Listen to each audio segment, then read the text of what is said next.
Qu'est-ce qui est encore sacré aujourd'hui? La famille? L'État? La nation? La religion? Bien, il suffit de faire l'inventaire pour constater que toutes ces institutions ont perdu une grande partie de leur caractère sacré. Dans les vidéos précédentes, nous avons expliqué pourquoi nous avons collectivement décidé de nous passer du sacré, de détruire l'ancienne maison.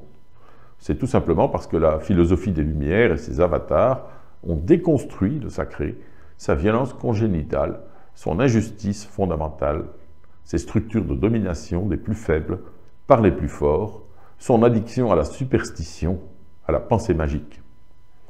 En déconstruisant le sacré, la modernité occidentale a aussi démontré qu'il reposait sur des tabous, des mensonges, des mythes.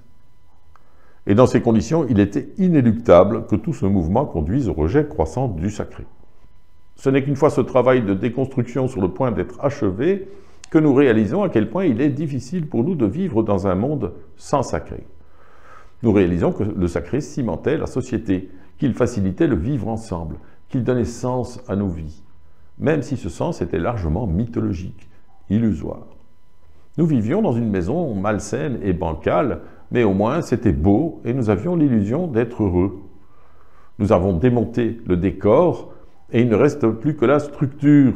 C'est laid, c'est sale. Il ne reste aucune pièce accueillante pour nous retrouver ensemble. Le monde désenchanté de la modernité ne nous laisse que très peu de sens, très peu d'illusions, et donc très peu de raisons de croire en notre monde et en notre futur.